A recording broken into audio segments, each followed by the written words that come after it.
khususnya semua yang melihat channel ini, channel Ratu Bapak.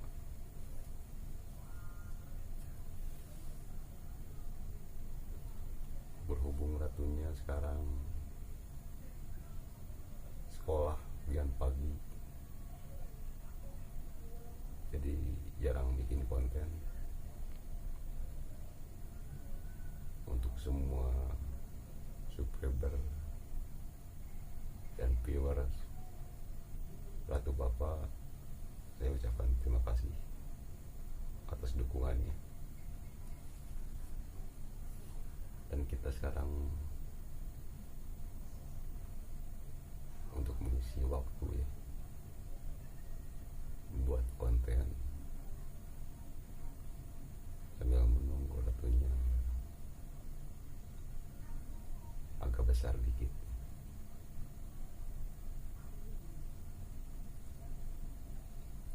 Oh iya, Ratu itu kan bikin kontennya tentang horor atau mistis gitu ya. Seperti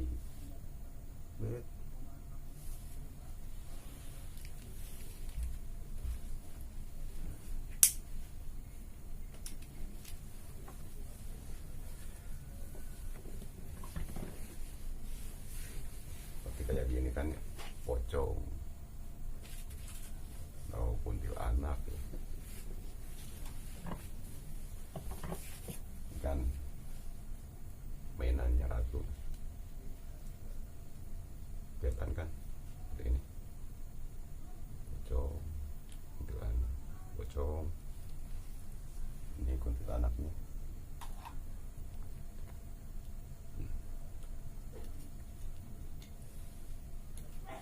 Kita bahas sekarang kenapa pocong atau kuntilanak. Karena kan kita hidup di Indonesia ya, hidup di Indonesia, produk-produk pemikiran, produk-produk yang tertanam di data-data yang ada di pikiran, akal, itu di Indonesia udah terekam kalau setan atau jin itu berbentuk kayak gini ya. Ada juga yang genderuwo dan semacamnya. Itu sebenarnya produk pemikiran ya, produk pemikiran yang terekam di dalam otak dan pikiran. Jadi ketika kita menelusuri ke tempat-tempat yang sunyi atau rumah-rumah yang udah lama kosong kayak gitu ya, atau hutan atau gedung-gedung yang sudah kosong, itu biasa berinteraksi dengan yang namanya makhluk gaib atau jin, setan dan sebagainya ya. Dan itu biasanya menyerupai yang kayak tadi itu ya, sebangsa pocong dan kuntilanak ini ya, kayak gitu. Soalnya yang terekam oleh kita bangsa Indonesia ya kayak gini, bukan Dracula atau vampir atau zombie dan yang lainnya ya. Kita bahas tentang pemikiran.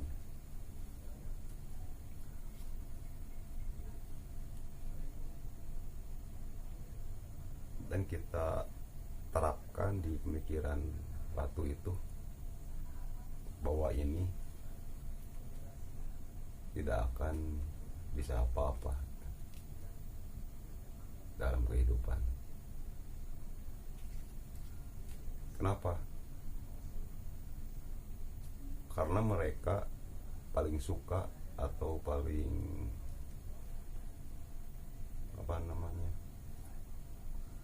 pengen kalau kita bangsa manusia takut sama mereka atau bahkan meminta tolong sama mereka, maka mereka naik derajatnya, karena manusia yang paling tinggi derajatnya sudah memohon kepada mereka, dan manusia yang tinggi derajatnya sudah mau takut sama mereka gitu.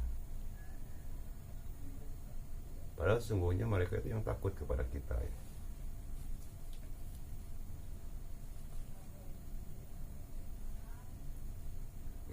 Kita pembahasan sekarang tentang keseluruhan. Mungkin di kita kan di Indonesia bermacam-macam warna ya, atau ras, bahasa dan sebagainya. Bahkan agama juga di kita banyak ya, ada Kristen, Buddha, Hindu, Islam dan sebagainya. Banyak yang meyakini tentang adanya goib, bangsa jin, setan ya. Tergantung yang terekam dalam pikirnya itu apa, maka itulah yang bakal terlihat. Itulah yang bakal terlihat.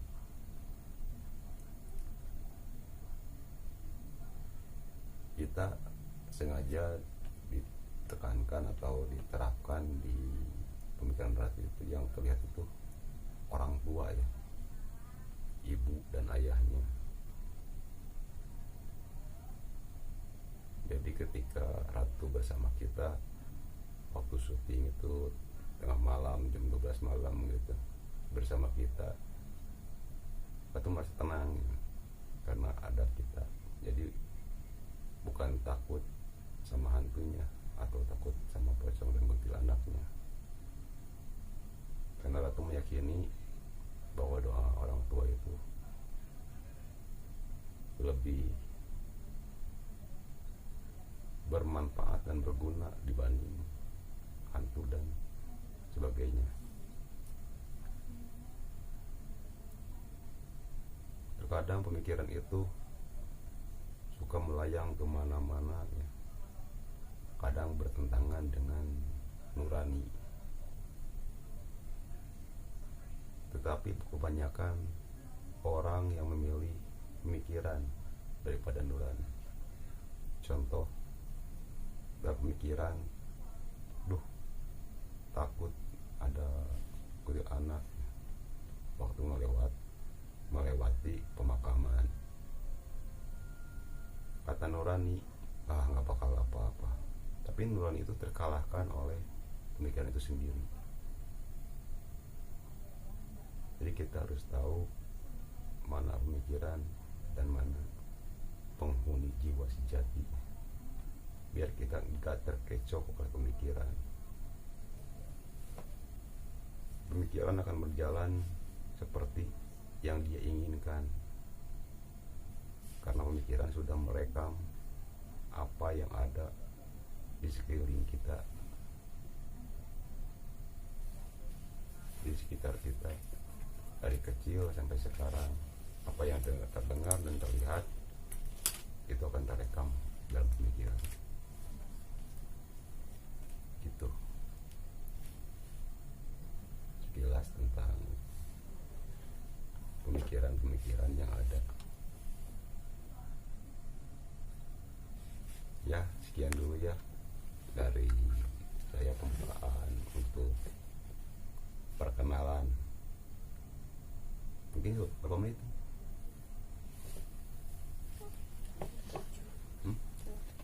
37 menit detik lah.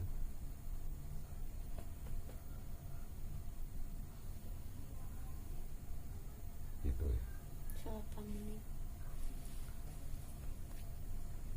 Kita ketemu 8 menit. Dan kita nanti perdalam lagi pembahasan tentang pemikiran itu sendiri.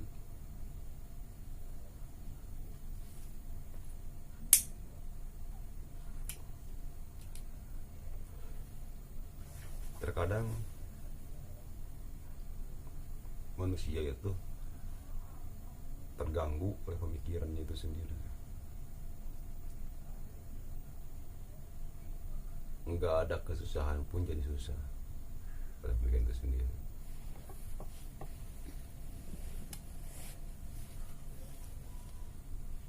Padahal sejatinya manusia itu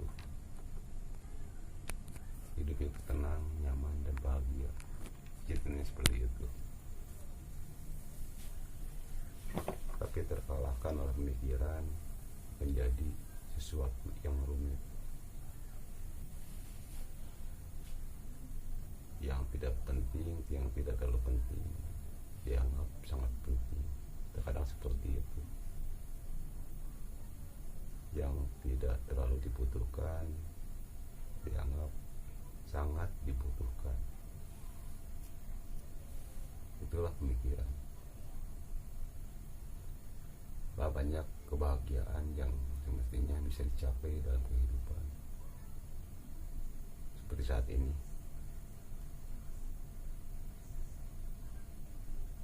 kita satu Bapak channel dan kalian subscriber, viewer yang menonton masih diberi umur, masih hidup, itu kan kebahagiaan, suatu anugerah. Telinga masih bisa mendengar, mata masih bisa melihat, itu kan anugerah yang terbesar. Tidak ada kekurangan. Seperti sekarang ini, kita kan nggak ada masalah. Kehidupan itu seperti itu. Setiap hari, jamnya, menitnya, detiknya itu nggak ada masalah sebetulnya. Seperti saat ini, ketika kalian mendengar dan menonton channel ini,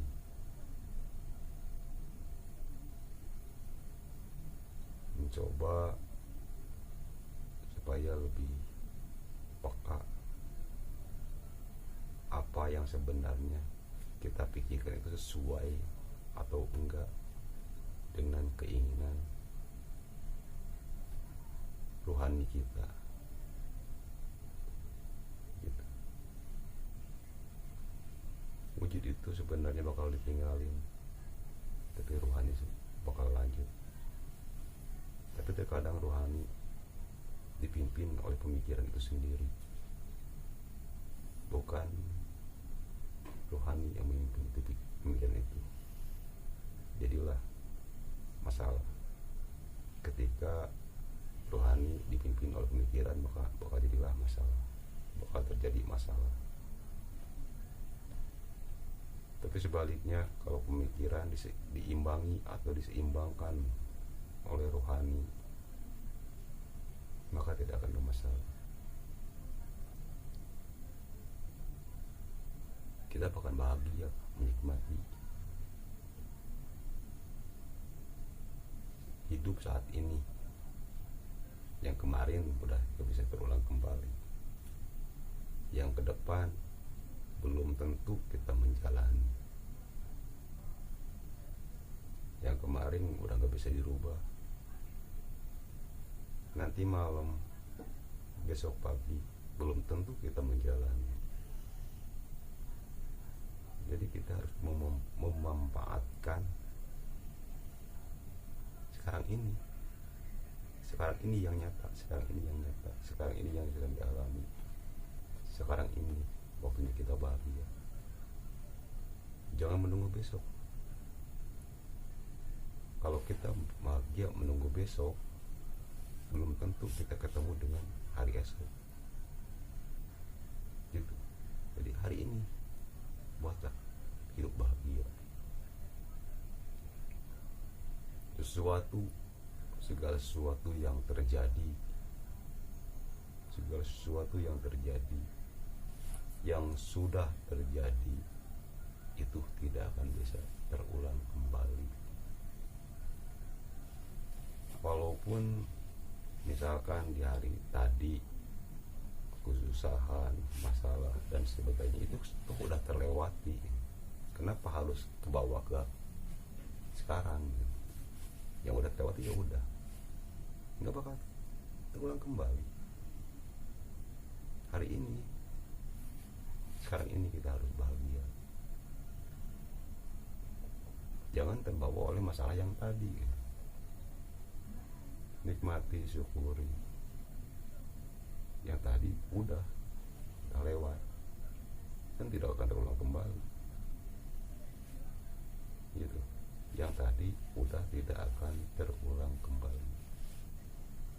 Nggak bisa kembali lagi ke waktu yang tadi.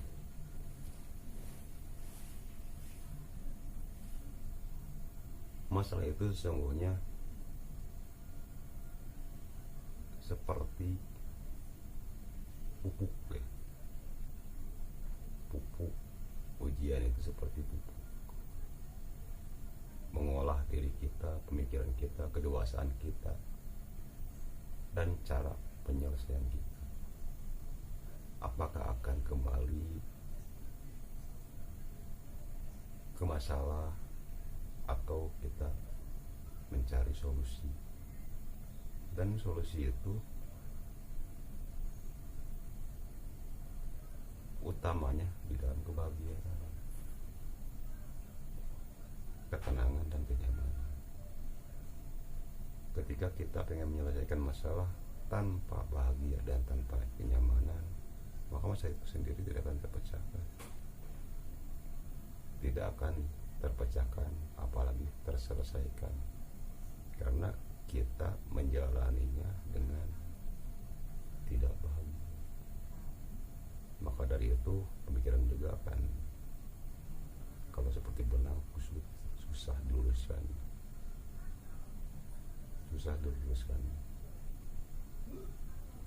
Jadi dengan tenang, nyaman, bahagia,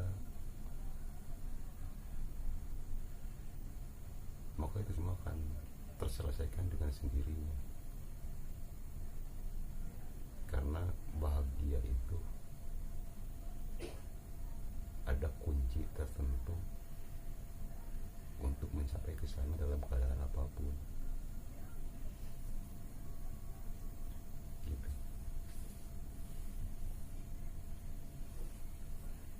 Tetapi kalau kita tidak memahami tentang kunci kebahagiaan itu sendiri, maka bakal susah kita bertemu atau mencapai kebahagiaan itu sendiri. Karena bahagia itu udah menunggu kita. Sebenarnya kita tinggal nyamperin atau tinggal datang kepada kebahagiaan itu sendiri. Kebahagiaan itu udah ada dalam diri kita. Sebenarnya udah gak usah dicari, tapi tinggal ngedatangin. Ya itulah kira-kira tentang pemikiran yang menjadikan kita semua pernah merasakan tidak ada kebahagiaan dan banyaknya pemikiran dan masalah. Padahal hati itu udah tahu, di dalam hati itu udah tahu, oh nggak bakal apa-apa, tapi tetap diproses sama pemikiran kita menjadi masalah. Padahal sebetulnya itu bukan masalah, hanya pemikiran yang sudah merekam segala sesuatu. Kalau ini bakalnya begini, kalau ini bakalnya begini, kalau ini bakalnya begini. Begitulah pemikiran. Mungkin pernah dengar ya, banyak atau ada yang berkata,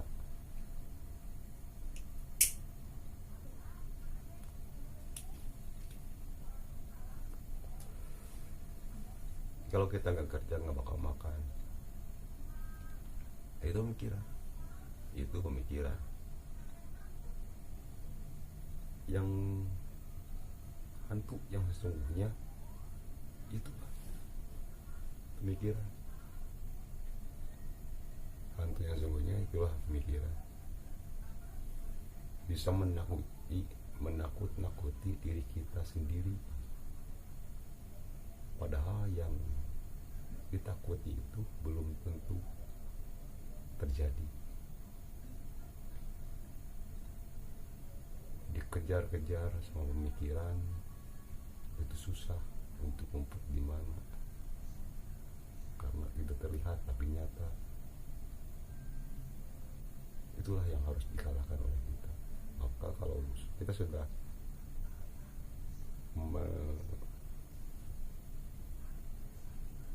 merasakan dan mengalami seperti itu, kita harus tahu kenapa bisa seperti itu gitu. Kalau itu sudah kita tangani, maka kita tidak akan mendalami yang namanya takut oleh hantu atau setan atau jin atau iblis. Karena semua itu, mereka itu tidak ada apa-apanya. Mereka itu sebenarnya tunduk kepada manusia. Sebetulnya mereka itu malu sama manusia, tunduk sama manusia, hormat kepada manusia. Tapi ketika manusianya itu sendiri dikelola oleh pemikiran, maka mereka jadi berani, karena derajat mereka ditingkatkan oleh pemikiran itu sendiri. Oke ya, segitu dulu dari saya, Ratu Bapak Channel. Mohon maaf apabila ada kata-kata yang salah, mohon dimaklum. Ini hanya penjelasan tentang Ratu di konten-kontennya yang terdahulu tentang mistis atau mitos. Dasar-dasarnya itu yang tadi saya ceritakan, itu yang saya terapkan kepada Ratu. Makanya Ratu berani ke tempat yang katanya angker, katanya seram, kan itu yang saya terapkan. Oke,